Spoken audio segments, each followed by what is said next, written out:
Hi everybody, welcome to the page Actually Caucasian. My name is Larissa. Today I have an interview with the lovely Larissa Shoga. She's actually in Texas, just like I am. So besides myself, it'll be the first time that somebody from Texas comes on and speaks about their experiences. So for people who have joined since my last interview or the one before that, I've been lucky enough to have a lot of people join the page and kind of the overall conversation. This is something that I do here. It is a foundational part of this page. I have loved bringing people on and talking to them.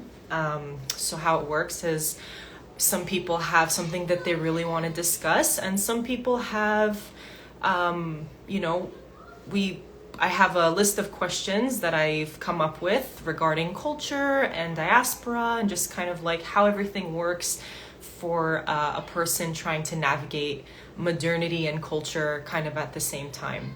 So she is on, so I'm going to go ahead and invite her and we can go ahead and get started and everybody can meet Larissa. She's such a cool person. If you read my post, very just passionate, articulate, intelligent, I mean, the full package. So I can't wait to bring her on and basically show you guys what I'm talking about. Let me go ahead and add her. Again, thank you so much to everybody who's on.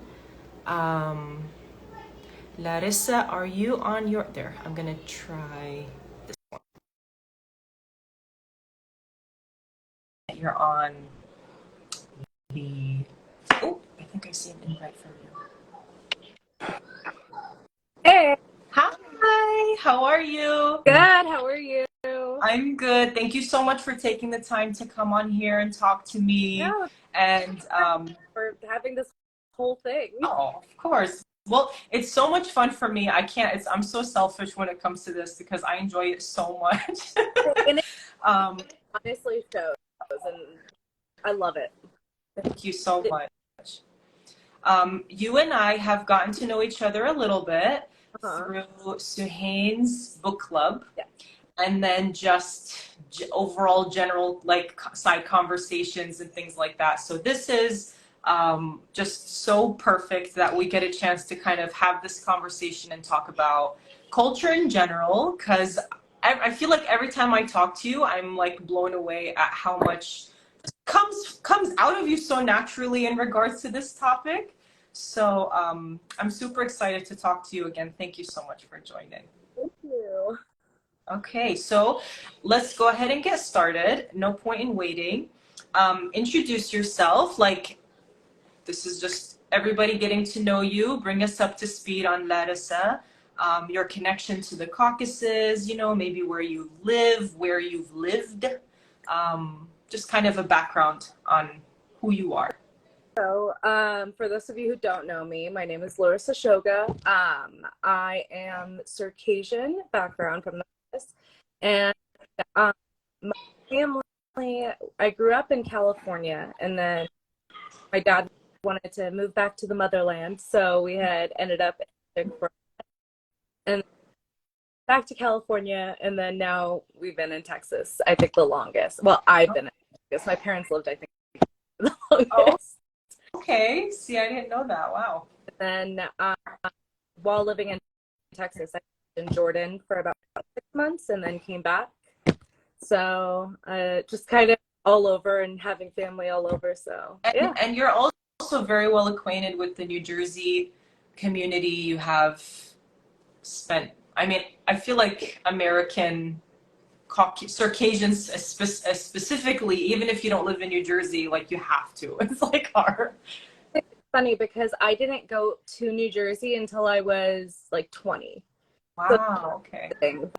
But I already knew so many people in the community there just from like the MySpace days and the AIM chat rooms and things like that, because a lot of my friends in California and would go over there and their cousins. So Wow. it was See? late that I went to New Jersey. Yeah. Did you go for like a whole summer or was it just a short trip, wedding? Just a couple weeks. We stayed with family friends that actually were our friends in Kafkas. Okay. So my mom had met them in when we were living there, and then they moved to New Jersey as well. So we have known each other ever. Wow. And does your does your language acquisition match where you've lived? So you can speak Arabic and English and the ever golden Circassian. Can you When speak? I was younger, yes. Okay. Grew up in the house, like my dad's mom and my dad basically only talked to me in Circassian. Okay. And then my mom and her side made sure that they spoke to me in Arabic. And then, of course, I learned English from like watching cartoons and things like that. Wow. And, you know, I grew up in the States. And then when we moved to Nalchik, I picked up Russian as well. Oh wow. Okay. By the time I was 4, I was speaking English, Adiga, Arabi, and Rusi. Wow. Wow. Girl, I'm struggling just with English.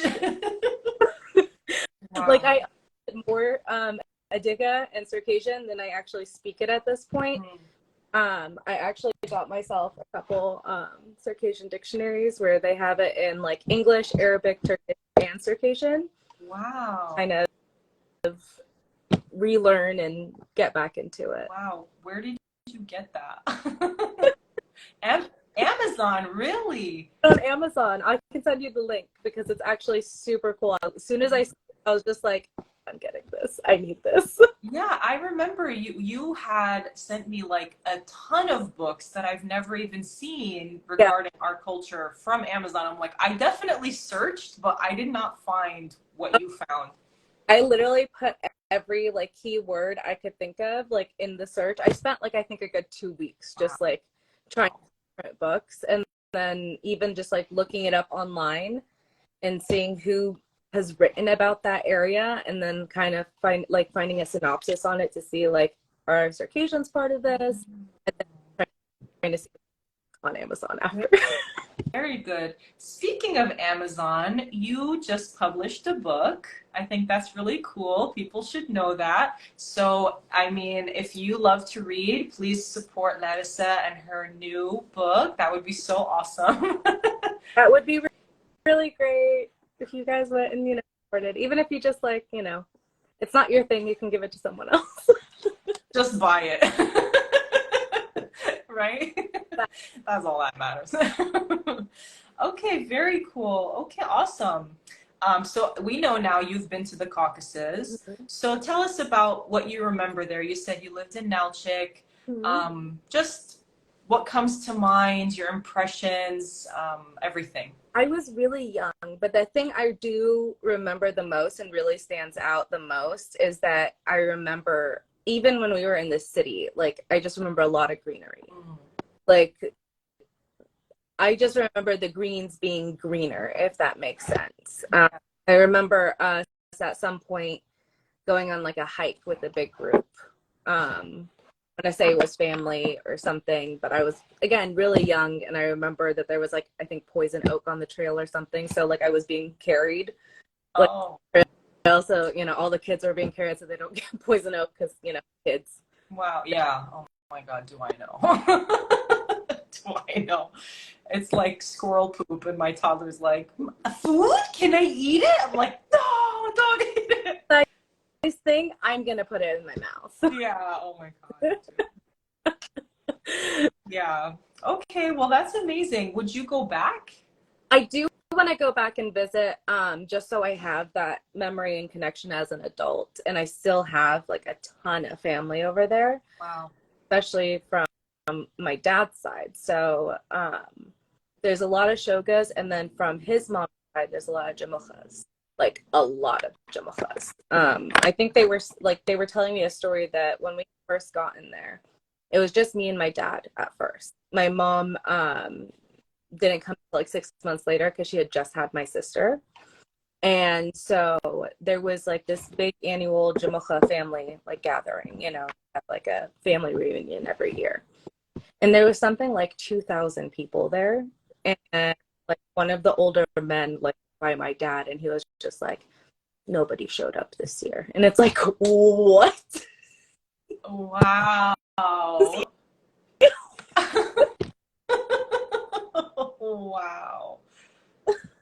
Oh, wow.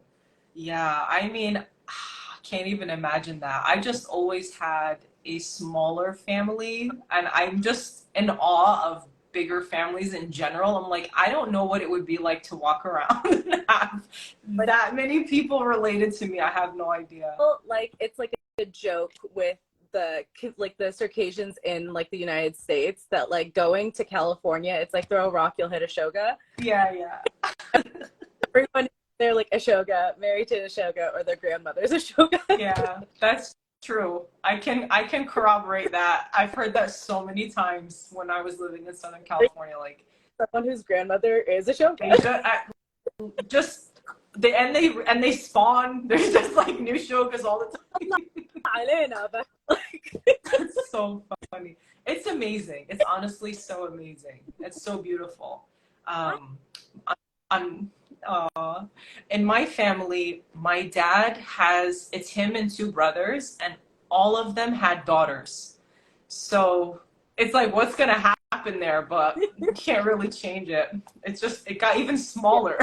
Yeah, like I counted, like I was doing a family tree, and I literally looked into, I was like, let me, get everyone's kids and everything else, right? My first and second cousins alone are 115. 5 are on my mom's side. 110 are just my dad's brothers and sisters, their kids and their kids' kids. Like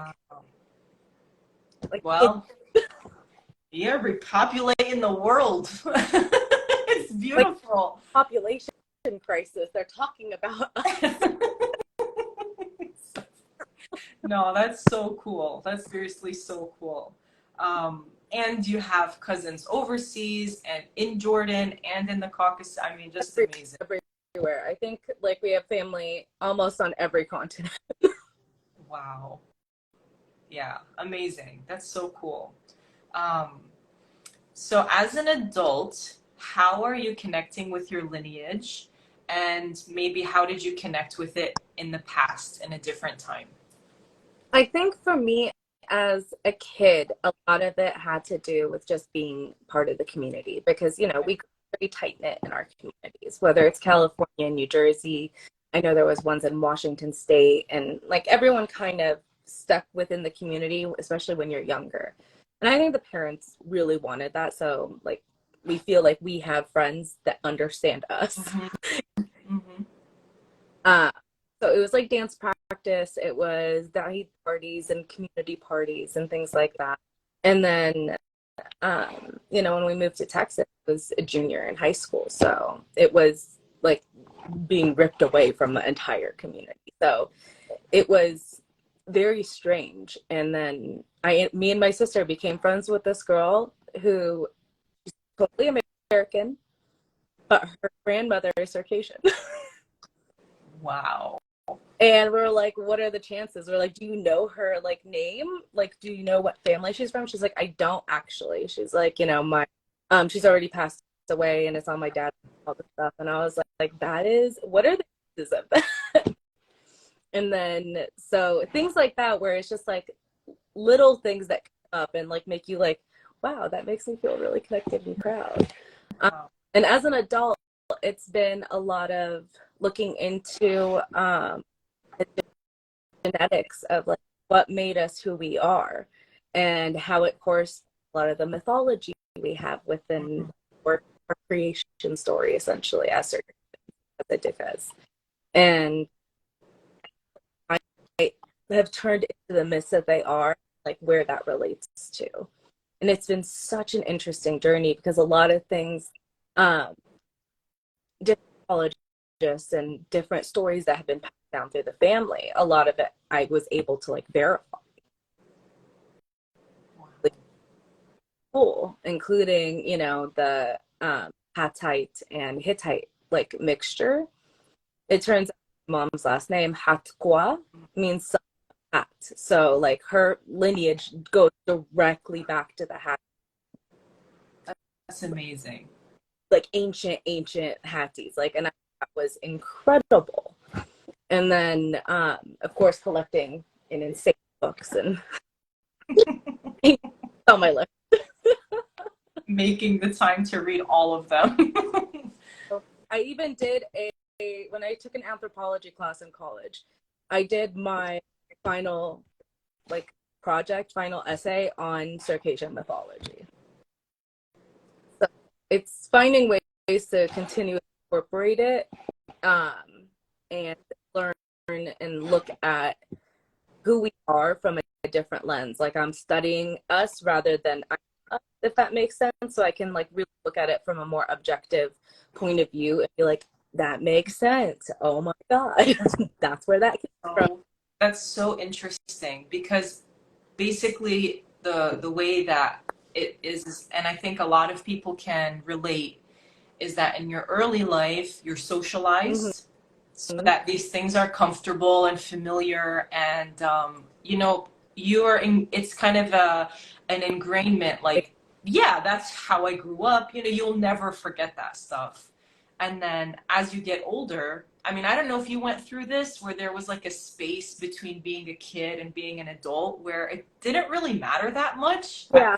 I went through that where it was just kind of like, you're just so focused on yourself. It's like, I really don't care. Emotions at the time because puberty Right. and everything else happening, and you're just like, too much. Yeah.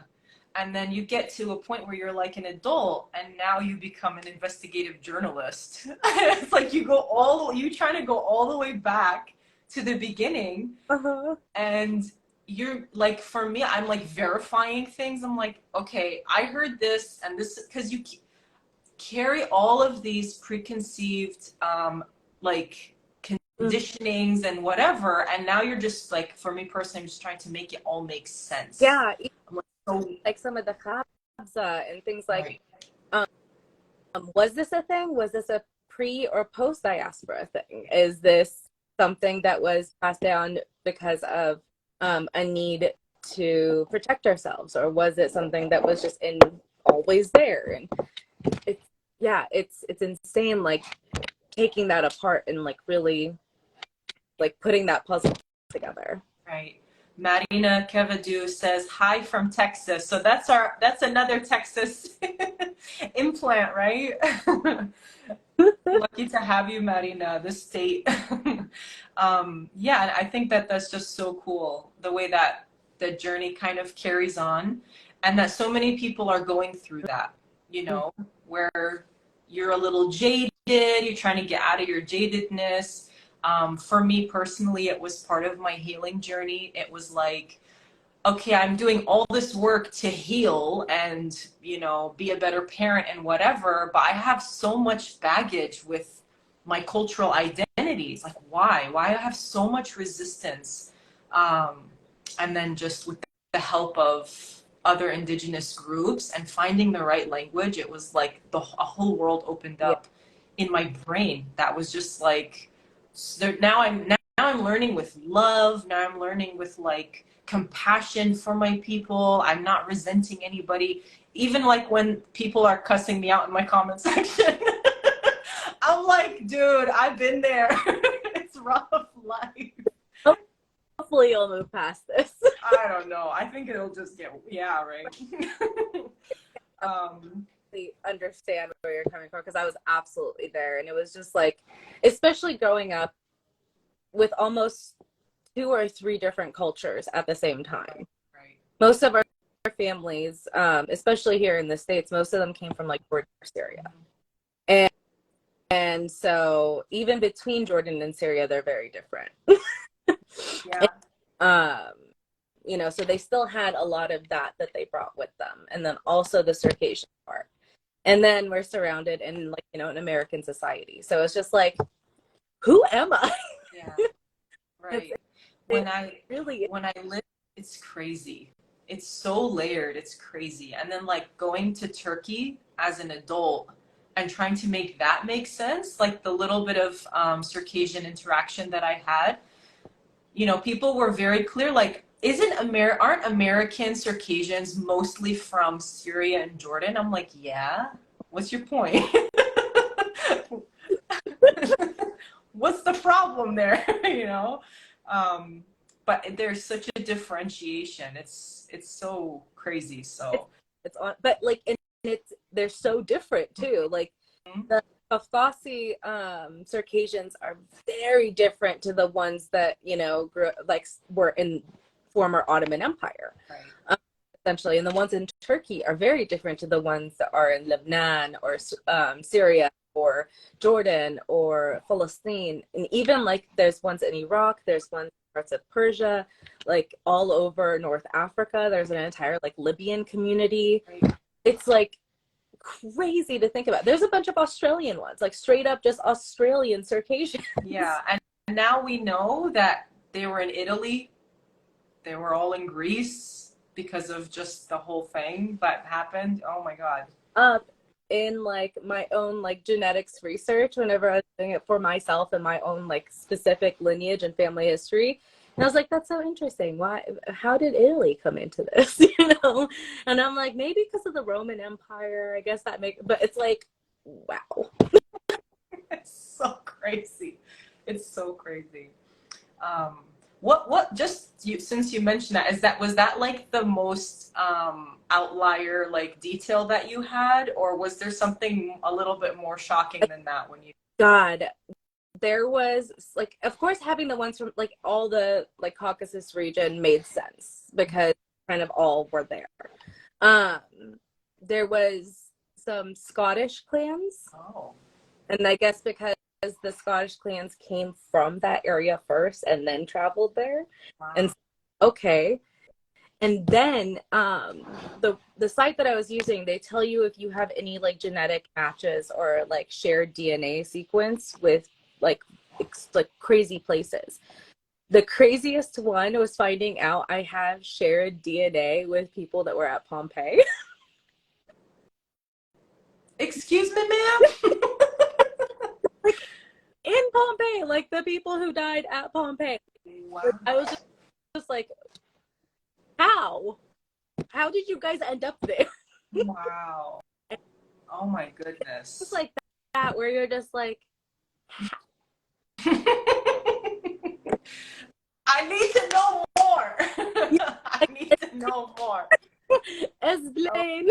Oh, that's so cool. That's so interesting. And I imagine that since your family is so large, that this is probably not just you, you know, Yeah. like there's probably so much genetic diversity, Mm-hmm. you know, it's just amazing.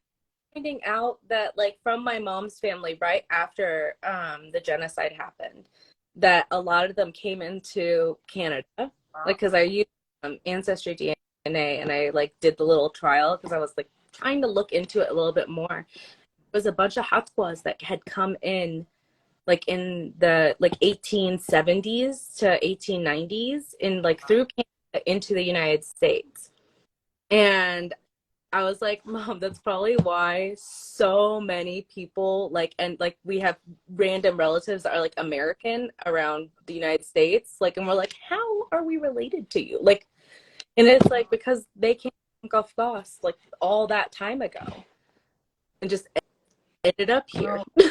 That is so different from like what you think just hearing some people talk. Because sometimes I feel like we stayed in the Caucasus, we never left. Like our people were just in the mountains forever. And then like the first time we ever left was like on Ottoman ships. And it's like, no, we've been traveling out for a while. We had our adventures. Wow. Oh. Wow. Incredible. She's saying, "Oh my God, Larissa," because I mentioned Pompeii. Oh,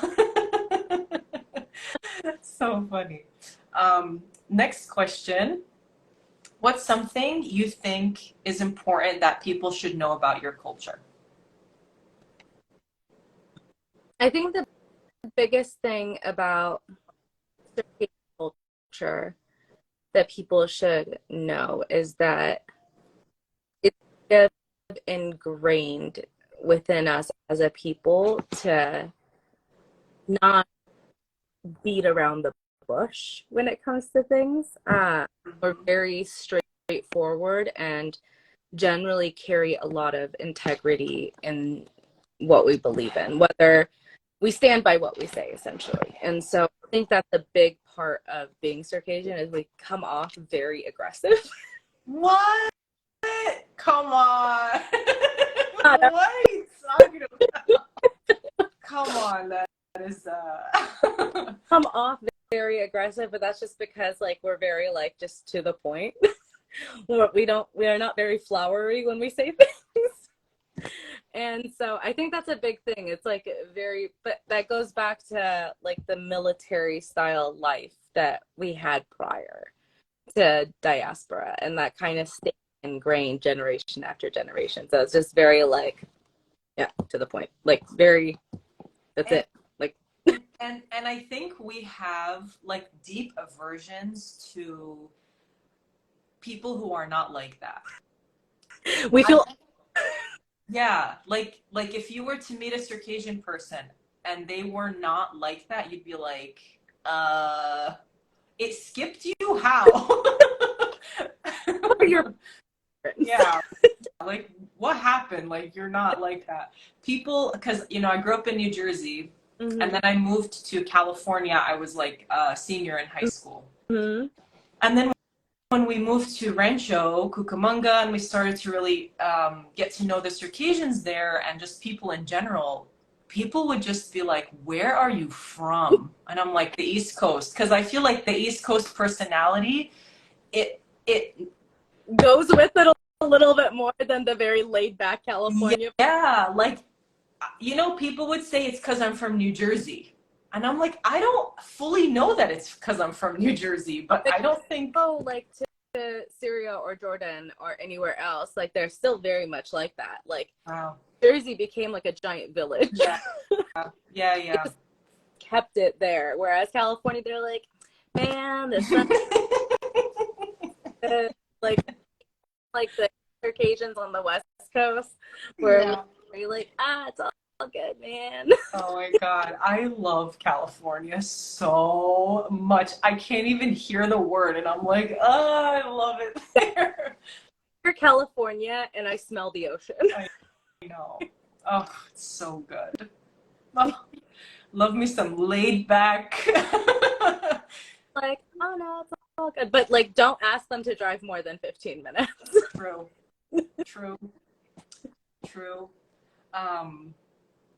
I think that's a very good thing to know. And I want to say that other Caucasian groups have the same thing.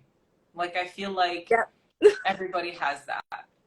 There's just a level of BS we're not willing to put forward. We'll let things go, like, on a very short fuse.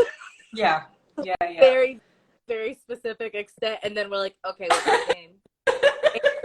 Exactly. How much?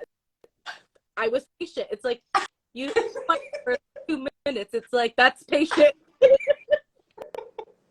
That's literally me.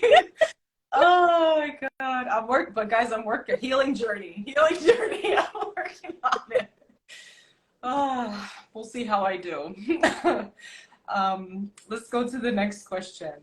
How is your culture maintained even with all the changes that have occurred in the world, just as like global stuff? Because we're such a global community at this point. I think because of being in diaspora instead of like just migrating out like naturally, it made us hold on to our culture a lot harder. And especially with like a genocide that came right before that, it made them scared of losing the culture. And so it was, I think, very deeply ingrained in us, generation to generation. Like my dad, when he was growing up, he didn't speak Arabic until he went to school. Like his parents only talked to him in Circassian at home. Right. in Jeddah, and he goes to school and comes back that end of the day, and he's like, "Where did you send me? I don't understand anything they're saying." I was like, "You'll learn. You'll go." Yeah. So I think that's a lot of it, is that it's just very like, where I did that, Right. And like that was like the first thing they made sure to ingrain in us when we opened our eyes. Yeah. You're a Dika. Don't forget you're a Dika. This is Kabza. This is, you can't do that, or you can't do that, or hey Napa this, or that was so interesting. And I think that's what helped us hold on to a lot of it so long. I think as generations became more removed, it became a little bit more difficult. We've been able to maintain it with things like our community centers and dance groups and things like that. But slowly some people are losing more interest. But I think a lot of it comes down to not grasping them in the right way when it comes to our time. It's still a very old way of doing it. And I think if we modernize our approach, we can re-engage a lot of people into wanting to be excited about the culture again. Like my dad used to pull me away from doing homework, and like he'd be like, "Let us stop." And I'm like, "What did I do?" And I'm like, "What's going on?" He's like, "Watch this with me." And I'll be like the History Channel. I'll be like, "Was this first?" Wow. And like he would tell the whole background and the story and everything, and I'm just like, and of course most of the time we would just joke about it, like, "Let me guess, I think I did that first, Dad. They stole it." Actually, yes. Yes, Baba, it's not funny. They are thieves. Aww. Aww. So many of our dads are that, right? Oh, They are like their legacy is that for us. So many of our dads, and we're so lucky to have them. yeah. It's so interesting because it kind of takes me back to what you were saying about your story, about how much of an ingrained, how important it was to be so young and have that exposure. Mm-hmm. And it starts like in the home. So for me, I think about this a lot because I grew up in a similar thing. My parents, they grew up in a different country. They had a different upbringing completely. Mm-hmm. My kids, compared to my parents, are so different, right? Yeah. And I feel like these days, you mentioned the community centers and the dance groups. I feel like they're almost becoming more and more important because in the home, like I can say for myself, before I went to Turkey, I knew I was Americanized, but I felt like I did what I could in order to, like, in my mind, differentiate myself a little bit. Like I'm at least having this conversation with myself that I'm from somewhere else. I have like a self-awareness. But girl, when I went to Turkey, I was like, I have never felt more American in my life than being on this side of the ocean, because I never traveled as a child. So this was like my first time like leaving. Yeah. And just being surrounded by something so different. Mm-hmm. And at home, in modern times, it's like parents work, everybody's stressed, right? Mm-hmm. And there's like no village for so many of us. Like, Yeah. right now in Texas, guys, we're trying to create some kind of, or like a group, because there are actually a lot of families that are out Mm-hmm. here. They're either from New Jersey or from California. They've new here or they've lived here for some time. So it's so important to like have that community feeling. Absolutely. Because like my son is going to be 7 this summer and he's never even seen a jug, Yeah. And we're definitely talking about starting like dance groups and like teaching them agawa and right.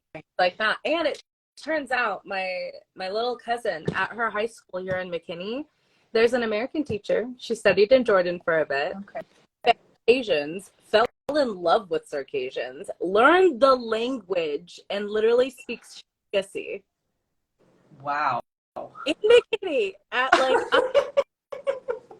like she was talking to my cousin and she was just like, "Yeah, I want come by anytime. I'll help you relearn and everything. And I'm like, can we have like, is she coming to our May 21st? I'm gonna tell my cousin to invite her, because I'm just like, what are the chances of that? And if she finds out like there's a whole community here, I'm sure she'll get excited about that too. Yeah, that's amazing. That's so cool. Like, it's like that's the thing.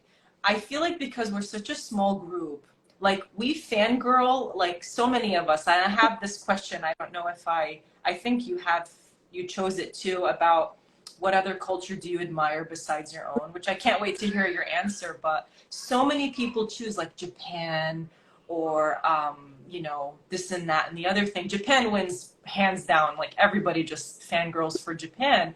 And I totally get that, but it's so, I think, almost like shocking or awe-inspiring for us that someone of another culture would be like that about our culture. Yeah, exactly. I was like, us? I really know. We're so I know, but it's like deep down we know that if the world knew our cultural story and our history, it would be over. Like it would change so much just across the board. Everybody, I think, when they were watching Game of Thrones was like, basically the Starks are Circassian, and to like integrity to like a fault that gets you killed. Yeah. Like, that's literally literally, they could have taken that out of the Caucasus playbook. That's how like on point it was. Yep. So there's so many and then people who watch The Last Samurai, people who like, there are just certain movies that Braveheart, that was one that like all the guys in New Jersey that I grew up with, that was like their favorite movie. As a kid, Braveheart was my favorite movie. Yeah, so you just connect so deeply with these films, and you're like, if they made one about the Caucasus, it would blow the world like out of the water. Like it would be so like different, I think another one we all connected with, I think any immigrant family connected with, was Big Fat Greek Wedding. Yes. Literally watching it, we were like, were they? What is happening? No, I know that my mom loved that movie. Oh, yeah, so funny, so good. So I think I'm hoping in the future that we get our chance, because I think at this point we're all glued to our phones. We can all appreciate the power of media. And one person has to like break Hollywood out of that basic bubble that it's in and just give it some of that. It's sad because we had opportunities. My mom's uncle, it was her aunt's husband. He was an actor in Hollywood. Oh, okay. Some of like Hawaii Five-0 and like wow. like original Hawaii Five-0 and like other things. Like he had big things that he did, and I'm like, sorry, I have like a You're okay. Those beautiful Circassian peepers. Anyways, but yeah, so I had these opportunities. I just don't think we had the confidence to really go for it and push it though. Well, hopefully the more like Gen Z, we need that like spicy, like no, there's just like a Gen Z flavor that energy. We need that energy, and we need it like at Netflix for our people. It's chaotic energy that's like, do it. Yes, absolutely. Chaotic, evil, I don't care. Just get it on the generation that you are. Right. So I have so much hope for the future, just as the generations progress. Like to hang on what we're losing, for example, it doesn't do us any good. I think empowering young people, letting them feel like we have their back, cheering them on, making them feel like they even if they don't have it around them, they can have it inside of them, and then just being like, you guys can do this. Like, we weren't able to, but you guys can do it. So I really hope that, at least in my lifetime, I can watch a movie or a show or something Not by HBO though, guys, or Showtime. Okay, I don't need that. Oh, I don't need that layer of sin. Okay. we'll avoid those two because Yeah. the spice might be a little too much. Yeah, no. There's just a level of like that's this and this don't go together. So Like Hulu or Netflix. Let's stay there. yeah, if we can, please. All right, so I think this question is a good follow-up. So in your mind, what has changed for culture in the past decades and what turned out to be positive? I think the biggest thing that's changed is the way we teach culture, Okay. especially within our community. I think out of preservation and fear, um, without realizing they were teaching that, to hate others in order to be proud of themselves, or to put other cultures down in order to feel, more empowered. And that led to a lot of ingrained hate over generation past generation. And I don't think that was the intention. I think it was just a fear of like, we want to keep it within the community.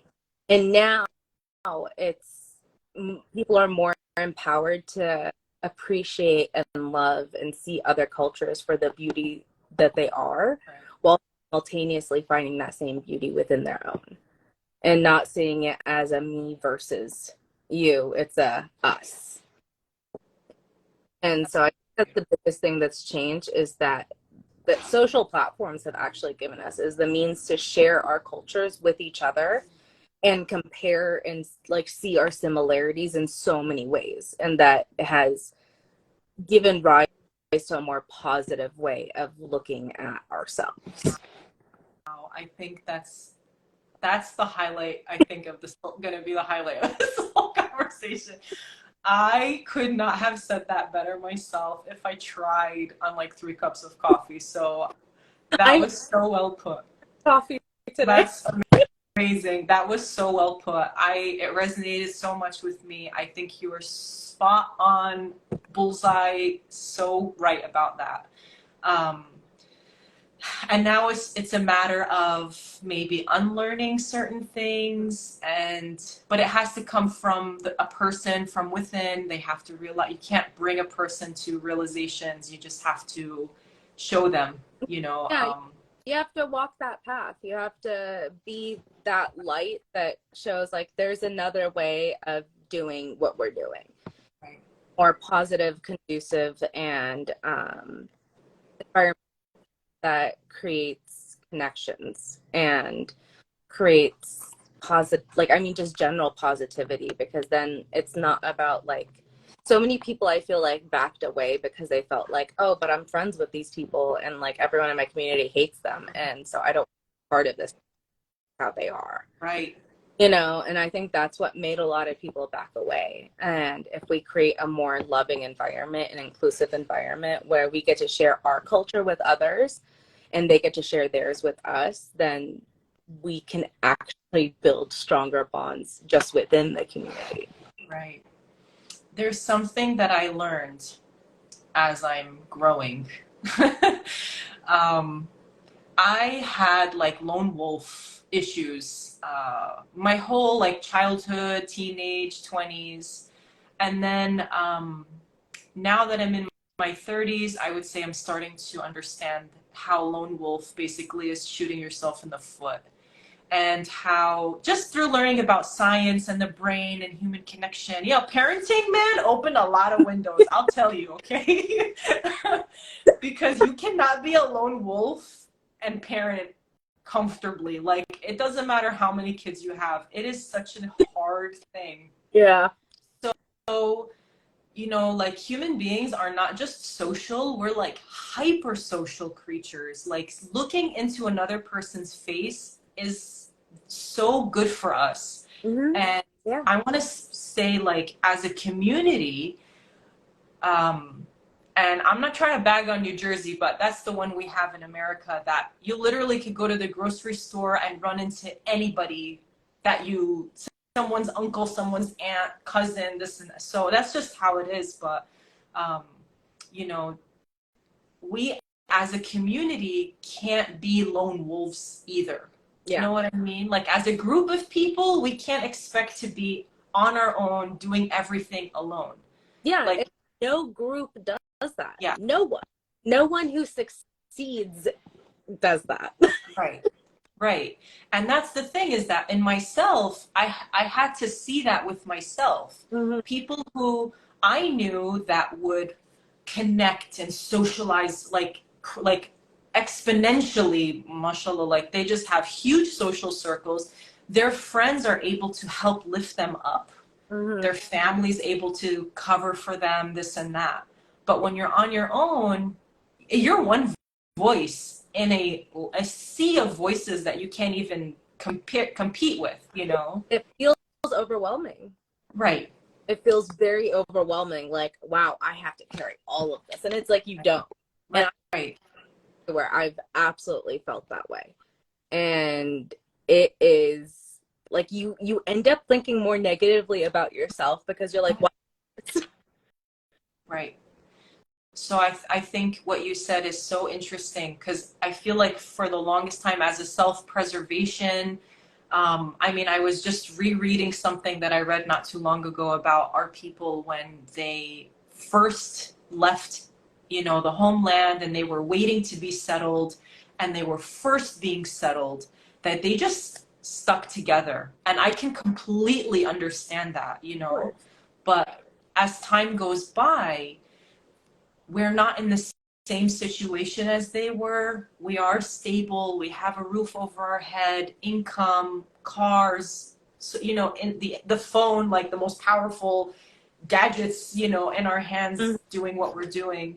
And we need each other. We need other groups. And, you know, as you know, and hopefully by now, anybody who's watching this, you know, Native American groups, other indigenous groups globally, especially the ones who have been injured basically and oppressed by Russian rule and occupation and things like that. I mean, these are our brothers and sisters, it's like in this story.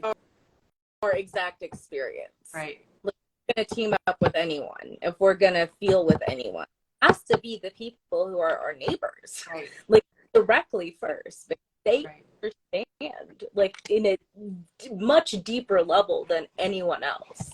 Right. And that's so interesting. So going to the next question, what culture besides your own do you admire and why?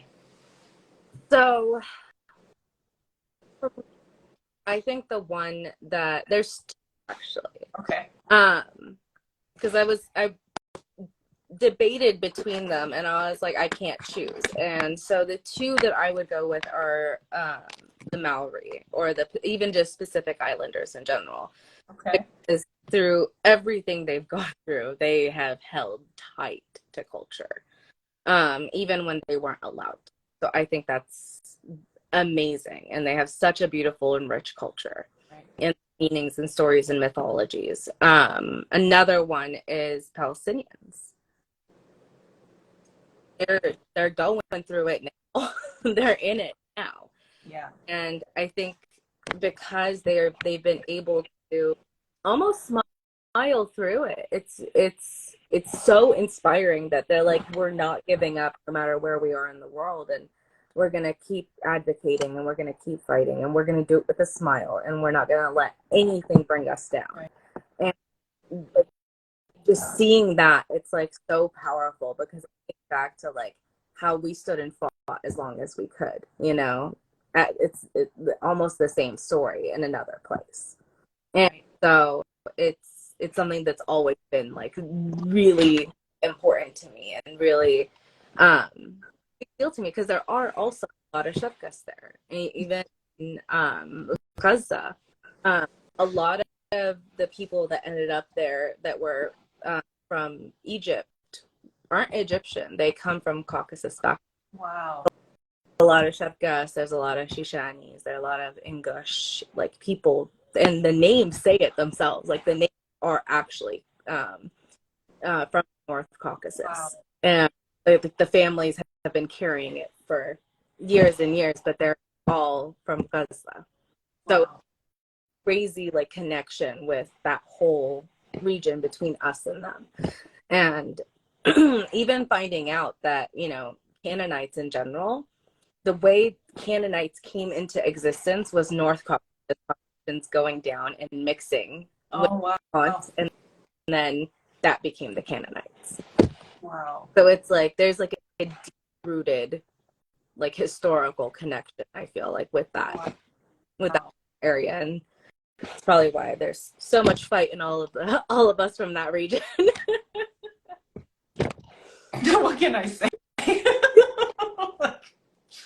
Yeah, unfortunately. Yeah. I mean, I love your choices. The Maori people inspire me to no end. And even when you meet or you've become introduced to characters from their, you know, culture, or like social media wise or whatever, they just exude a peacefulness. They exude a calm air, you know, that you can tell is so like island about them. Yeah. Like the flow of water. It's very, right. It can be violent, but it can also calm down and it can ripple, and like it's, yeah, no, absolutely. Yeah. And then everything you said about the Palestinians, I mean, I'm on board with that. I look at them like I have so many, I'm sure you do too, friends who are Palestinian, and they will go back to their country every summer. Like they hold on so tight to it. Where like I'm removed from my homeland, but I yearn for it, like in my body, in my DNA, I yearn for it. And I'm like, what would it take for me to go? Yeah. Like, you know, it's like, why don't we organize like trips for teenagers to go? Yeah. Like every year, like you hit a certain age and you go with a big group of kids, you know, your age, and you all go to the Caucasian, and like we meet up with the Chasa over there, and like we should do something like that. Yeah. And in my mind, like how different are Israel and Russia at that point? You know, it's like they're both big, bad, scary monsters, but and it's like more so at the state level than it is the people, you know what I mean? Like, right. And when it comes to like the Jewish people, I'm like, yeah, absolutely, like Jews are from this area originally, live there, absolutely, 100%. I'm all for that. It just should never come at the expense of other people. Right. And it's the same thing with, if they really wanted to come into the region and talk about resources, they could have made deals. They could have, you know, there was always peaceful options, but that's not always what's taken. And that's the unfortunate part. Right. I had an acquaintance that I made, and she's of Chechen. She's connected to the Caucasus through Chechen lineage, and she told me that she's from Amman, and she was like 1 hour away from getting inside the border, and she wasn't allowed to go in. And I can't remember exactly what the reason why. So I do know that there are issues with people entering the Caucasus, border problems, passport issues. They make it very complicated. Yeah, it's one of those things where like you'll have to know people that can help you. And it's unfortunate because so many of our people would love to go back. And we talked about that connection to the forests and woods, and how that such a huge role, and all of us kind of came to that same conclusion at different times. Yeah, it's so healing. But when I see my friends who have, you know, like my Libyan friends and my Palestinian friends and my Egyptian friends and, you know, friends from all over, and they spend the whole summer in their homeland, and I'm like, oh, you know, like what would that be like? I mean, I wasn't even able to go back to visit Syria. Forget, well, Kabardino-Balkaria, you know, like we weren't even able to go that far. And I was born there and I have family there and stuff. So it's just, and I know that that's not the case for everybody. A lot of people go and they spend like months on end, you know, in the Middle East, and especially they go and they visit visit the Jolani villages that are still there, and it's like a rite of passage for so many people. Yeah, Mm-hmm. yeah. And my teta is from Jolan, so she's originally from Venezuela. Mm. And so it's one of those things that is just like, I haven't been to Syria since we were moving back from Russia. So I was like 5 or 6. Mm. And that was just one of our stops. We went to Syria, Jordan, and then to the States. Wow. So just that journey, like I barely remember any of it. Apparently I picked up a Syrian accent very quickly and I started So cute. So cute. Ugh, I love little kids. Little kids grow up, you know, and the thing is, like, when we had our kids in Turkey, it was like, you know, how much of this is Idris gonna remember? He turned 5, and that it was like 18 months, but your body doesn't forget, you know, like the things you love, the things you find yourself like drawn to, you don't remember exactly, but it impacts your personality like in crazy ways. Like your neurons are like, wah, you know, like firing off like crazy. When those connections happen and like you don't know why, and then later on you're like, oh, that makes a lot of sense now. Yeah, so cool. Let's go to the next question. How have you handled code switching between cultures based on your setting? So, Oh, I know. man. American friends, and then like going to Circassian gatherings or family gatherings, and then being around like other Muslims, like Arabs mainly, but just other Muslims in general. It is like you become like a master at it essentially, because you know the way you with like Circassians your age is different to when there's like elders around. Mm-hmm. That dynamic that we're used to like switching up real quick. And then from that to your American friends, like the way you talk more casually and you can joke and this and that, whereas like with other groups, like you have to be more careful about what you say and how you say it, because it will absolutely get taken the wrong way. Like 100%. Some auntie or uncle come out of there and like smack what it's like, oh, that's not what I meant. My Khalo, when he was younger, he got into an argument with my dog. Oh. And he was like, dude, you're not listening. And he's like, Ana dude? Ana dude? And it's like, even just that, just the language alone, it's like you never know what's going to happen. And it became easier over the years. And I think I've also come to the point where I don't care as much. That comes with age. Yeah, because when you're all you hear is, what are they say? What are they gonna say? They're good. What are they? And I'm like now I'm just like, okay. Let them say. You overused that card. It no longer holds the strength that it did. At this point, I don't care if they do say anything. I'm like, yeah, let them say. Yeah. It's liberating. I think they're growing up. It's a collectivist culture. We're very much told to care what other people think, and I don't disagree. I feel like, you know, it helps build parameters within yourself to some degree, but when everything is shameful, everything is, and you're no longer able to hold boundaries for yourself, or, you know, you're just stuck, you know, you can't talk, you can't do anything, you can't dress us, yeah, I don't know. And it's like going to an extent where like I show respect, I will be courteous. I know what we can and can't do essentially when it comes to like our gatherings. But like beyond that, if it's just things that you personally do not like, that's a you problem. Yeah. And I'm right. Change myself for that. Right. You know, when it comes to like language, obviously you're not gonna use like foul language like when you're at these kind of things. Do I curse? Yes. Do I do it just anywhere, no, you know what I mean? Like you pick settings. And so it's things like that where it's like, you know what boundaries there are for other people. And it's like, I'm going to respect yours. Please respect mine as well. Right, right. Beautiful. Beautiful.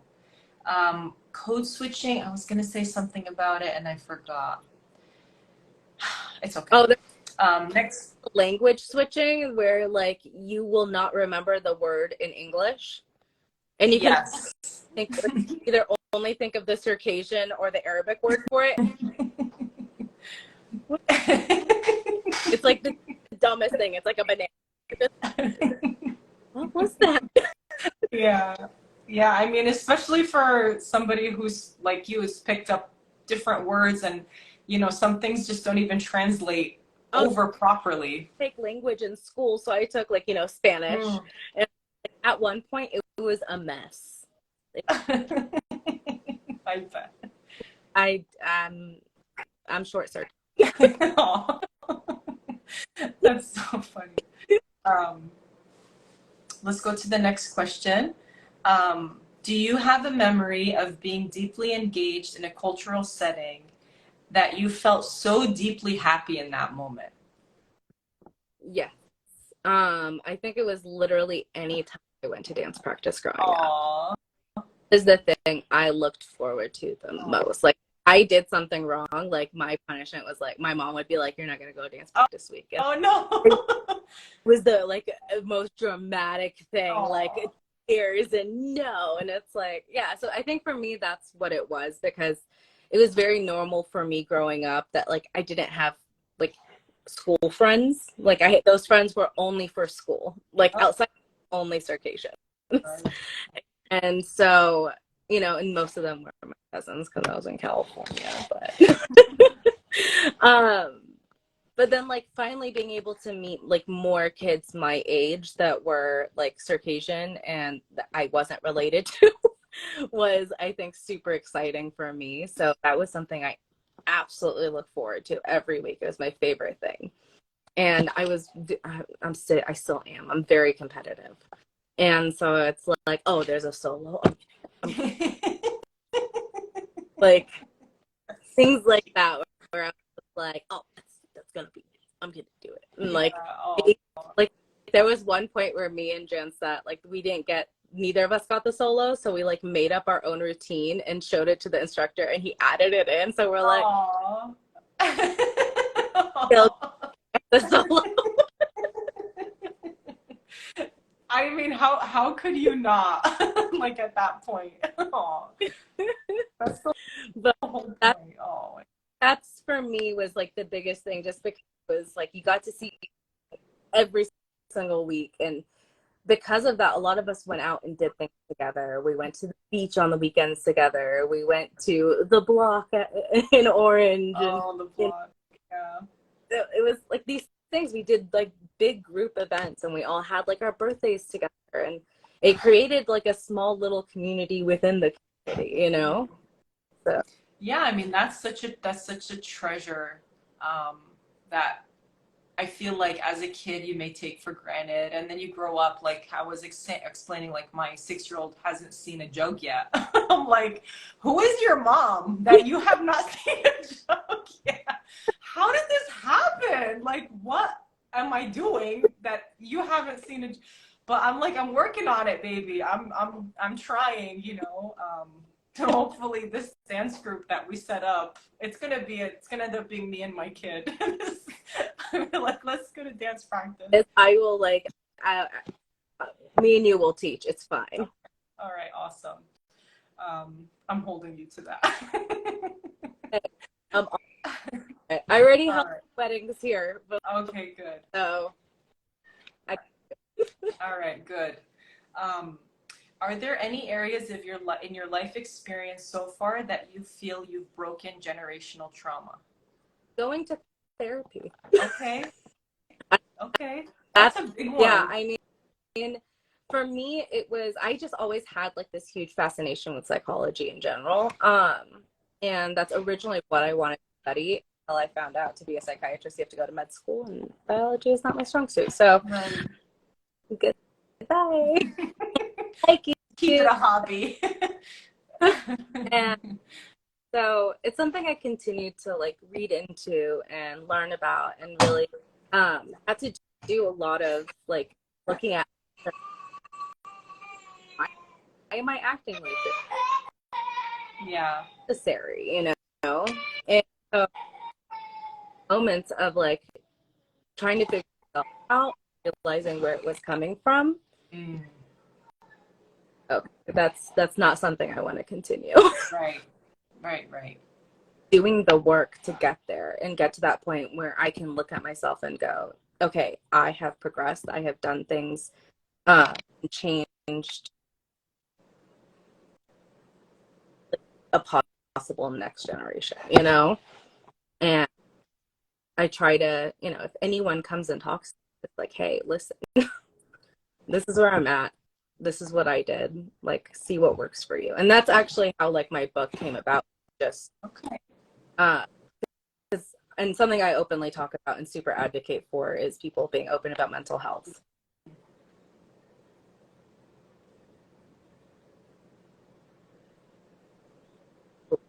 I would recommend to anyone. But whenever I didn't know how to vocalize what I was feeling. It was just really building up. I started writing. That's where that came from, was just me finding a way to express myself that was positive and healthy rather than exploding outward at people. And just for people who don't know about your book and are learning about it for the first time, what's the title of your book? The title of the book is Depressed and in Love. Okay. It's a book of poetry. It's about, you know, anxiety, depression, feeling, emotions, kind of going through it. Of going through that in your life and all the different ways it can affect you, essentially, whether it's in love life or friendships or, you know, everyday things, like how that can really affect you. And so, yeah, that's what it's about, is my mind. Well, I'm gonna say this, connecting or supporting somebody who's creating media, whether it's a book or videos or whatever, and they have the same cultural background as you. Whether you like it or not, people, you're gonna have something, that person is gonna say something that resonates. And if there's anything that you are struggling with, and I don't think there's anybody left, okay, that doesn't have what, you know, the different things that you listed. I mean, like post-pandemic, all like wherever, like in the world, we've all experienced it at this point, even small children, unfortunately. So it's just a matter of finding people, and this is another reason why I made this page, is to show that there are other people who have the things that you're dealing with. They're dealing with it too. They have a very similar background to you. I mean, just in this conversation, me and Larissa have never even sat in the same room together yet, guys. It needs to be corrected. But I mean, once you're back, we'll work on that. Hopefully, yeah, for sure. And May is gonna be such a crazy month, but we're gonna do it. May is gonna be our month, but you know, talking and just opening up, like for some people can be so scary, but when you do it, you realize, oh my God, I'm not alone. Like you were saying earlier, you don't have to carry it by yourself. You can see clearly and sometimes very quickly that you're not the only one, you know? My parents are both from the Golan Heights. And I remember growing up in New Jersey, and there were so many people whose parents experienced the 67 war. And we all connected with that. Yeah. Like our parents, Jolani, dude, like we have that in common. It's just, you just know what that means. You know, like 100%. And that's another thing I feel like just worldwide in general. Right. Not so much in the West anymore, but still in a lot of our culture, it's almost shameful to talk about. Right. They perceive as a weakness. Right. And it's like, it's not a weakness. It is something that can help you build and become stronger by understanding yourself more, and being able to face that and have the, I wouldn't say courage, it's just being able to accept yourself for who you are. It takes a lot of strength to do that instead of hiding from it or running away from it. Or putting your fist through a wall because something upset you, or, you know. Emotional intelligence is so important, and it's something I think a lot of us within our community, specifically genocide or diaspora communities, have a hard time with. Yeah. Because it was this have to stay strong to survive. And now that that's not, the survival part isn't there anymore, but the tension is still there. It still got passed down. That anger, tension, and survival mode is still there. And that's something that we need to work on next, so we can actually have a conducive future of coming back together and possibly having a homeland again. Right. And I always think about, you know, when you hear about other Indigenous people and you learn, I mean, when you say Indigenous, I feel like it's just human, you know, about like how humans raised kids before getting colonized, how humans treated each other, and all of these very just human things, you know, that we partook in before modernity and things like that. Healing yourself takes you back to that. You're actually closer to that than really just forcing your way through life, holding yourself back, not allowing yourself to be human and cry or express yourself. It's so much happier. Yeah. Like going through it and allowing yourself to feel the feelings in the moment is going to be so much more worth it than letting it build up for years and like take a toll on your health. Like, right. Because it's going to lead to so much stress. And we see that within our community, you know, unfortunately. And it makes me so sad because I'm just like, you know, so many of the, like, majority of the people are such beautiful people. They have such beautiful hearts and their intentions are like amazing. And it's like, but this carried over trauma is the one thing that holds all of us back. Right. And it's a journey you have to take sometimes on your own, in spite of the things you hear around you. Mm-hmm. It has to be something you want from inside. Yeah. You can talk about therapy all day, which I try to do as much as possible on my page. Every day I'm like, come on guys. Really anyone. I'm just like, oh, you're having issues? Therapy. Yeah. Go. Yeah. I sometimes I dream, like, what would it take for, you know, communities to heal? It's going to take generations. I posted this not too long ago. You know, I realized that my mom, who was born in 1963, was just 99 years before her birth was the like final exodus out of the Caucasus. Mm-hmm. That's not that long ago. Yeah. Like, just because same age. My mom is 62, so yeah. So that's not that long ago. I mean, we're talking about literally you could skip rock over the generations. Realizing the time period for that, and realizing, so my dad's side of the family he's almost the youngest. He has one sister.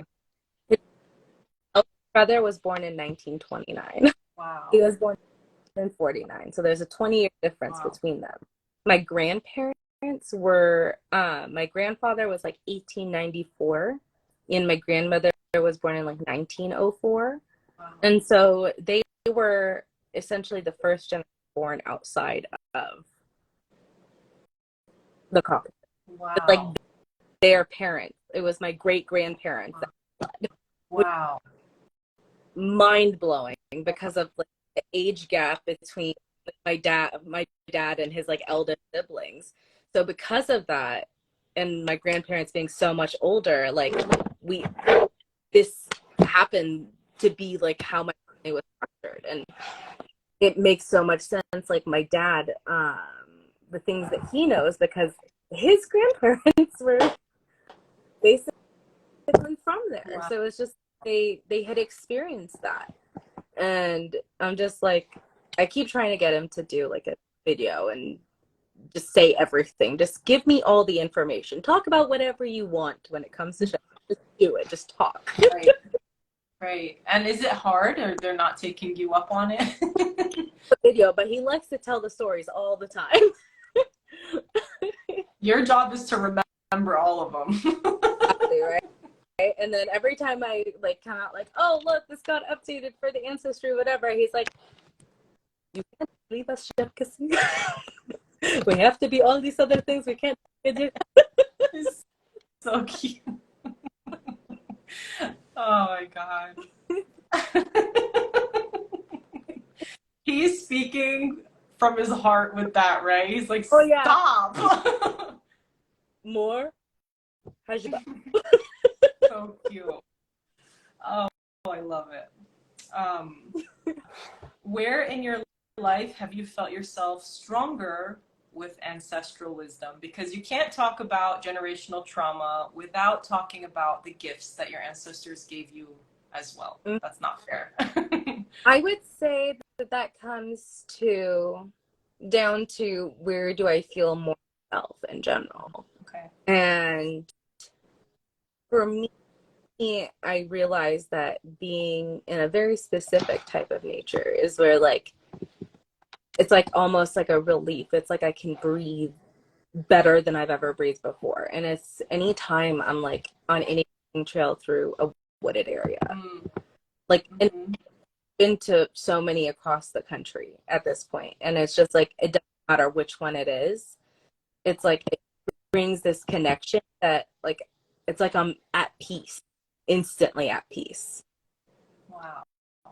I usually have my camera and it's just like I get to just attention to the little on the ground and like little mushrooms growing and the bugs crawling and this and that. And it's just like it makes me feel truly, truly, truly at peace anytime I'm in like a forest or wooded setting. It's like where I need to be, or I need to go here at least this many every month or every 2 weeks to like decompress or something. And it's like this connection. We talked about that with Nisa as well, and how Yes.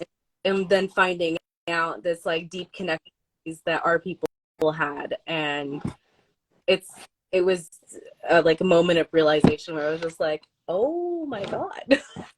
Like it's to the point where like I will fight you for a tree. Like I will fight you. I will throw down for that tree over there. Yes, I will throw down for that tree. Oh my God. And of course our families, and like anytime we have any kind of ground, it's like how many fruit trees can we fit? I know. Our entire yard, by the way, is fruit trees. That's so, oh my God, I need gardening tips because Texas is like a whole different animal compared to what I'm used to. He's gone through all the ones that die in the freeze and this and that. And yeah. I have like a bag of seeds and I'm like, I don't know what's gonna grow. I don't know what's gonna grow. Some of them you'll have to keep in planters and they'll be the ones that you just bring inside in the winter. See, I got a lot of learning to do, but I love what you said. It's so interesting, just like geography and landscape in general, because I think when you've traveled or you've lived in different places for extended periods of time, I don't know what it is. Maybe you can elaborate or corroborate with what I'm about to say, but I feel like, for lack of a better word, okay, I don't mean to sound very like woo, you know, when I say this, but like if there's like a frequency to some places, like I felt that when we first moved to California, it just everything had a different frequency. And then when we lived in Alanya, it was different. When we lived in Istanbul, it was different. Yeah. New Jersey's like everywhere you live is different. And I feel like there's always something missing for me. That's something. And it's like, this is comfortable, there's But still, the weather's off. yeah, there's still like a pebble in my shoe. It's like, Yeah, it's like, it's just never right. And then like the other day we're driving as a family, and there's like, in Texas, so you have your suburbia, but then there are these roads where just like, it's like flat just grass flat. land. Like it's just pancake. And I'm looking at it and I was like, oh, isn't that so nice? And I'm like, honestly, it gives me anxiety. I don't know. I feel like when I see really flat land that just keeps Yeah. going, it makes me anxious. No time I go back to California to visit, like as soon as I see the mountains, I'm just like, huh. Yeah. Like, God. Yeah. When we So I mean, moved here, that was the weirdest thing for me. The absolute weirdest thing. I was just like, there's nothing. It's just sky. yeah. I mean, there's something still like beautiful about it. There's some like you drive and you're like, oh, that's so like quaint and Like a full sunset with that. Yeah, there's definitely beauty to it, but it's just like it doesn't feel right. right. Yeah. I even get that when I'm at the ocean. I'm like, it's so flat. Just weird. Like I am like I need a little something, you know? And And I why Orange County is so different, because like you look one side ocean and the other side you're like, oh, there's mountains. I feel better. yeah, yeah. So I mean, my husband, he didn't get that. He's like, yeah, I don't have that. But I'm like, I feel like I finally found something like it connected in that moment. I'm like, it's just where's everything? I don't know. It just kind of hit me. I was like, okay. Exactly. Yeah. Um, let's go to the next question. Do you have any hopes for the future of the community you're a part of, or the Caucasus in general? I think in the future I would like to see a less divided North Caucasus. Um, I think I would like to see a united North Caucasus, and within our groups have our own little states and representatives. Mm. I mean, have a one united front. We might have our infighting and our bickering and else, but no one else gets to do that. Yeah, yeah, Like, yeah. I agree. that's between us, you but.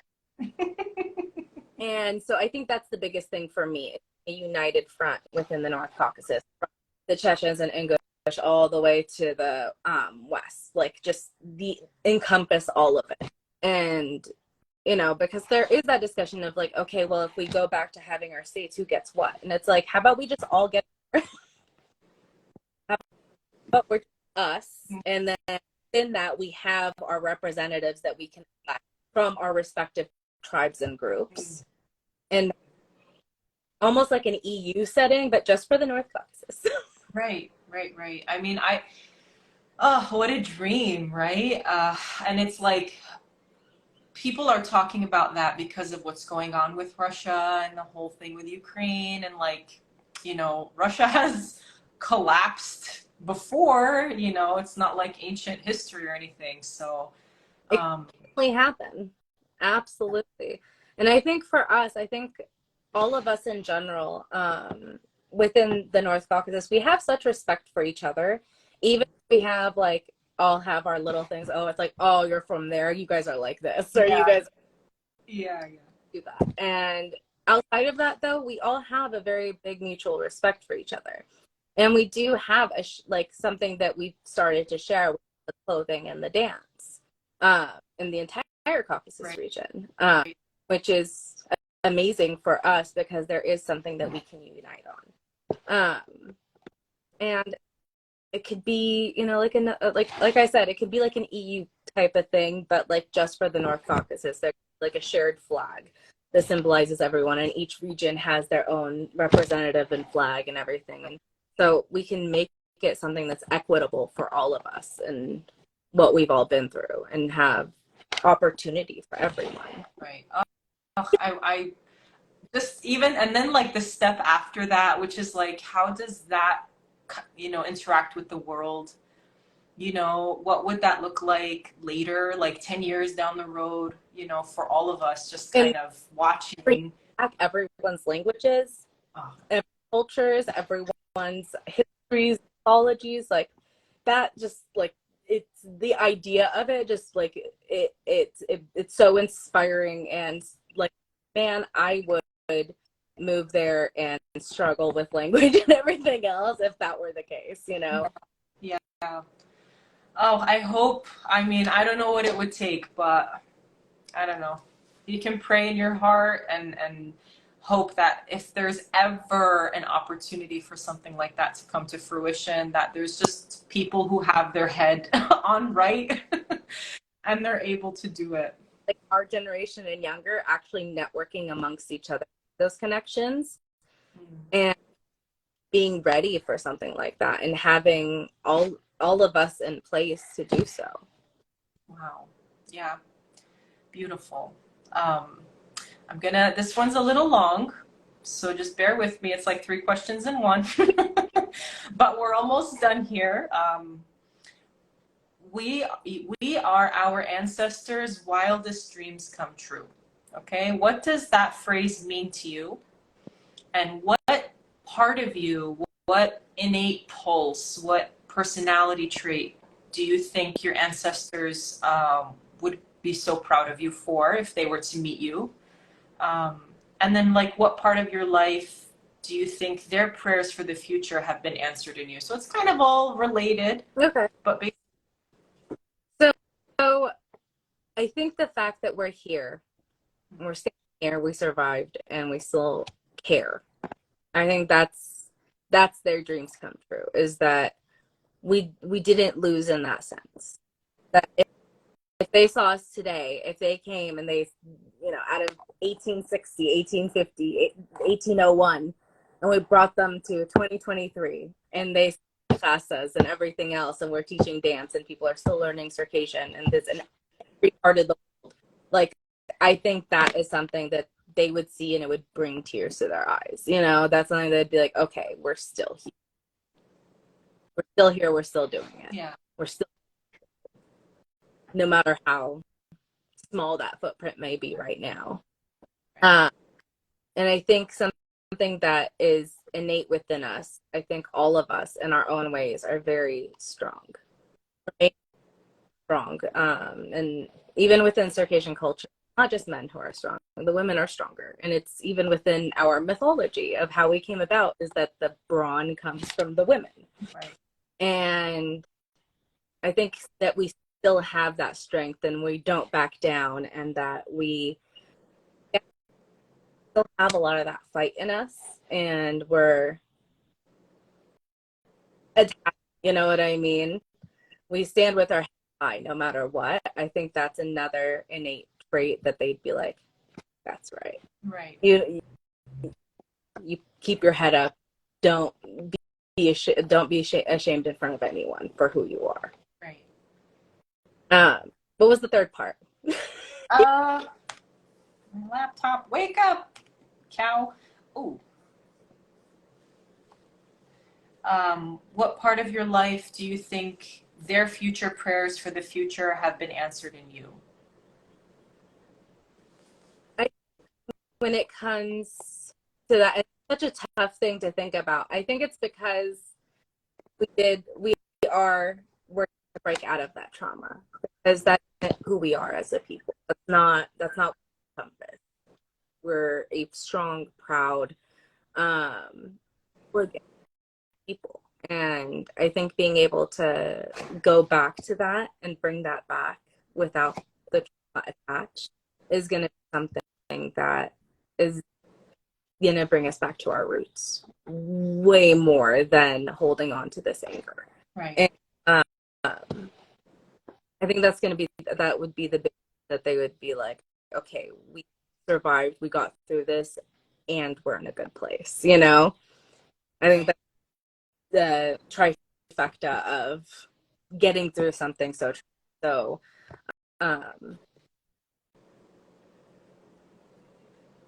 sticks to you for generations. It's like you can't pass it down, right? Because this fear and anger, and it's like being able to get to where we can be productive with anger and without that fear, and still push forward and advocate for ourselves, I think is exactly where we need to be. And what what do you think about the counter argument that it's a dishonor or it's a disservice to what they endured?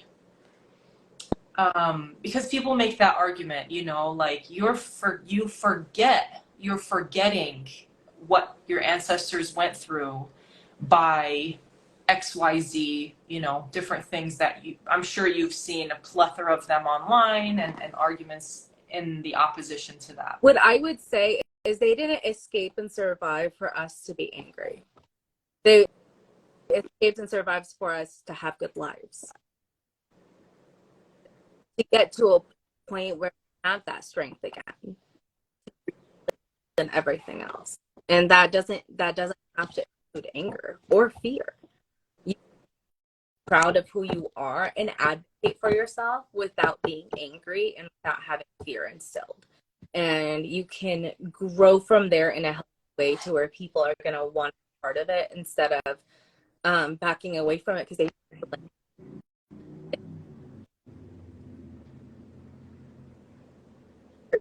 can see there's so many like autoimmune issues that come up like among our people, and a lot of that can be induced by stress. And so it's helping us not just mentally but health wise to find a way to do the same things without anger and without stress and without fear, and bringing a new generation to the front that's proud of being Circassian and who they are, while also being able to do this in a way that brings people in. I love that. I love that so much. That's why me and you, we clicked. We vibed. We understood the assignment. Yes, ma'am. Yes, ma'am. And when I look back and I read and I learn, and I think that education is the number one factor of this. And I don't just mean what people say, I mean taking the time. And I know we don't all have time, but like you can make time, right? To learn, like, you know, you have an interest in mythology. We read that book in the book club together, articles. There are people that I've met that make it a part of their life to reach out and connect with diaspora around the world. Mm-hmm. You just have to want to do it. Exactly. And educating yourself will open all of that. Mm-hmm. It will open all of it. You can't read, I mean, from my experience, I can't read what my ancestors and my people went through. And then, what is that, Stockholm syndrome, where you take the same pain and you throw it on somebody else, another group of people, marginalized people. I can never understand that, instead of saying, oh wow, they're going through something very similar, right, to team up and work together for this. Right. Yeah, absolutely. And I think what really pushed me is when I realized how much into and enjoyed like ancient Egypt and that history, and like the Greek mythology and that history. And I was like, I can name all of these other like mythological characters, but who are from my culture. Right. And right. going in and just seeing a list, and I'm like, I didn't even know there was an entire pantheon from our mythology that like existed. And it's just like, okay, that's what really pushed me to go, is there books on this? Mm-hmm. Like, because I know there's not documentaries. Yeah, not yet, girl, not yet. We'll work on that. Putting it into the universe. And so yeah, it's like one of those things where it's just like, it would be amazing to see that, and because ours is so interesting. Yeah. And it goes through other cultures as well. It includes so much of the global world and like different groups and their interactions with like it's just incredible. It goes into the history of finding out like Afro-Caucasians, and like there's 3 different stories about how they got there, including what to do with the Narts. Like, There's Wow. mythology behind that. Wow. And like it was just mind-blowing learning all these things and taking the time to really dig into it and going, what? I'm like this is more probable, but I like this story. I like, You know, you're reminding me of a interview I did like my first few months after I made this page with Rasha Altadoka. And she's lived like all over the world. She travels, like she's just such a like broad-minded sort of, you know, she's on her healing journey. Like she's just an amazing woman. And she was saying how you have to let your culture breathe. Like it has to exhale. You have to let it interact with the world. Like it's one thing to preserve it and keep it how it is, right? But you can't keep culture in like a museum either. And it's so interesting what you were saying, because like I mentioned before, I don't know where I got the messaging. Like we were just in the mountains, we were just in our area, like we never left and whatever. But just from your own reading and research, you learned firsthand that look at how many interactions our cultures had with other cultures. Look at how impactful it was. but it's so at the same time, it's like, oh, we ruled Egypt for 700 years, and it's like, okay, but I thought we never left. Yeah. Yeah. Well, like who was saying that? I think it was in the book club. They were saying that the script, there was like ancient Greek pottery that has the original Circassian writing on it, and they like just like uncovered that. There are there's a few pillars in from ancient Egypt and hieroglyphs that were untranslatable, and they're like, I can't be translated, and they had to go back to the Mamluk times, Circassian Mamluks, and it's translated in Asian, and that's in a hieroglyph. There you go. That's what I'm saying.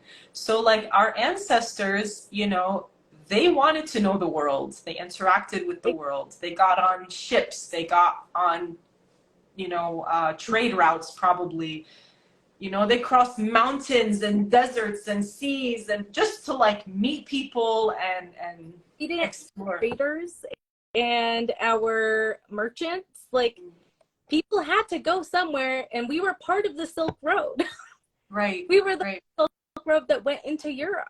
Right. And so it's like we were a very conjunction between Europe and Asia. Right. You don't think we didn't have interactions with other people, and we didn't travel, we didn't like go out and like, oh, these new people came about.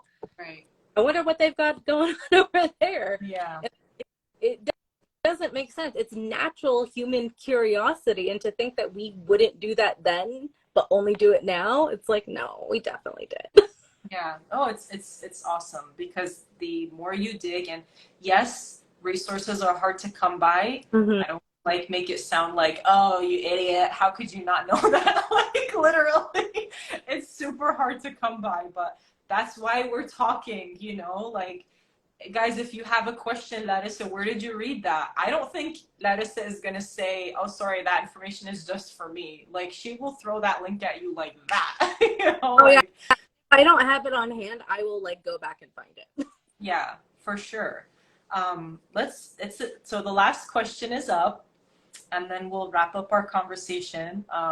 But I've had so much fun. Oh, my God. And this question, I feel like you're gonna give me such a good answer for, no pressure. But just because we've already talked about the subject of mental health and society, and you know, your experiences here and there, so I think it's just gonna be the cherry on the little bow on top. Do you ever get social anxiety before entering a cultural setting? Have you explored why this happens? How do you manage it? And then, like, basically, you know, that the point of this question is that, you know, I grew up and I live in I interact with people that entering really cultural settings makes them really nervous. They might not even know why, they just don't like to do it. So you'd be talking to them, basically. So in California, no. Okay. I was never nervous over there. I was always excited, again, because the majority of the people were my family. So Right. it's most of the people there. So it's just like just seeing family, essentially, for a lot of it. Going to other places, though, like going to like my first few weddings in New Jersey, or whenever we would go to Jordan for the summer, and going there, like, okay, my parents aren't here. Or my parents are there. It's like they're gonna ask who your mom and dad is, and they're gonna ask who your family is. So you have your best behavior, and you have to be like perfect. And if you're not, let them see you doing anything wrong. Like otherwise, it's like that's it. Your family's ruined. And it's gonna who's gonna and like it's like for me, it wasn't even so much I was scared for myself. It's like what, like my dad and my mom, they're so good. Like, how could they have this situation because of me? And it's like, God. And it's like, and for me, a lot was like, oh God. And then like an auntie or someone's gonna call, be like, I can't believe Larissa did, and da-da. And it's like, Yeah. the idea of dealing with that, I was just like, I can't. Absolutely. And so I think that was the biggest part of the anxiety was this need to maintain this specific type of presence. And whenever I saw anyone not acting like appropriately or with chabza or whatever, I'd be like, yeah. Like I would be like scared for them. Yeah. Something's happened to them, you know? Right. So I think that was a bit like you never felt like you could truly be a kid within our community, because even as a kid, you're expected to act in a specific way. Right. A very certain amount of, like, unless you're an actual toddler, if you can talk, then you're expected to like. Well, you know what's interesting? Because when you're a toddler, like people are like, oh, they're a toddler, but then as the parent of a toddler who's acting out, it's like, when are you gonna beat their ass? Because they're acting out now. Yeah. And it's like they have to put on a show, like they expect to put on a show of discipline. Right. It's just like, if I discipline my child, it's not for you. Yeah. And it doesn't have to be the way you want it to be. Like, I don't have to beat my kid to discipline them. Yeah. Which is not from my, I sincerely believe this, and I actively look for this information globally. And there was an account, Chechen account, because there's so many, they're all so informative and helpful, but one of them basically made a whole post saying about the Chechen chabza towards children and how culturally you are to respect a child. You don't raise your voice at children. You don't ever hit your kids. Yeah. So it's just funny how things like even in like Afghans, like the ones growing up there, like the moms never have to never really have to pay attention to their kids when they're like playing outside, because the older kids watch out for them. Right. And like my mom said, she's like, if you fell and like you were crying because like you like hurt your knee or something, like one of the older boys just carry you over, bring you over me, and then like one of the old ladies will be like, go grab this plant, you know, like, and like roll it up and put it. That's so nice. And so she's like, over there, like you never had to worry about your kids running around or going a little too far, because the old, like I was so used to America that, you know, I'd Larissa come back or this or that, and the other moms were like, what are you doing? I can't see her, and they're like, okay, and the other kids are with fine. Wow. Like, I can't even imagine that. I mean, it's so stressful parenting here, and everybody's kind of like realizing, waking up to it, like it shouldn't be this way. Human civilization would not have gone this far if parenting was always this hard. It's so discouraging, actually, from like having kids and all that. I mean, people are always like, how did our future generations, or how do people have such huge families? I'm like, man, because the moms they weren't chasing after every single kid. They had help. That's how they did it, you know? I'm the youngest boy with only one sister younger than him. Yeah. It was his older brothers and sisters that were disciplining him. Yeah, Like, yeah.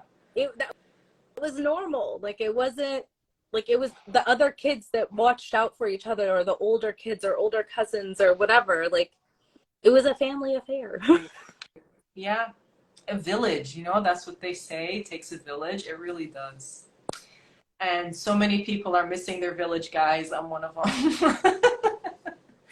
them. Okay, well, thank you so much. I appreciate it. You're such a joy to talk to every time. I'm hoping we can have one of these conversations in person. 'Cause at this point, we've hit like Zoom, Instagram, WhatsApp, like we've done it All the socials. Now we just need the like real. I know. It's just like the world that we live in. Adulting is so hard, but hopefully not that far from each other. No. I think we're 15 minutes away from each other. It's actually embarrassing, guys. Oh, thank you so much, Suhan. So hopefully Texas, guys, put it on your map. We're going to be representing for May 21st, and Larissa and I are gonna, this is not the last time you'll see us. I'll have photos. I'll bring my camera with me. All right, awesome, perfect. Okay, well, thank you so much. Like, literally amazing. I always love talking to you. Like you said, like, we instantly clicked, and it's like, okay, we're on the same wavelength. Perfect. Definitely.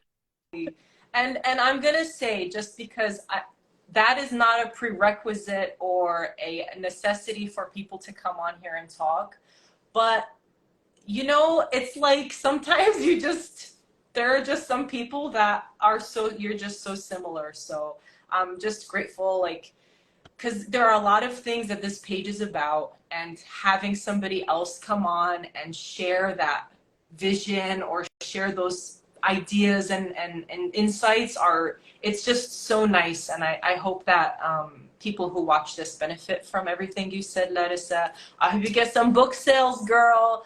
I hope it's just all uphill from here. Well, thank you guys for joining. Thank you for being here. Anyone who stayed the whole time. I mean, we could be here for a while, but thank you. Okay, awesome. All right, well, enjoy your weekend, and I'll see you when I get back from my little trip. Yes. Bye. Take care. Bye.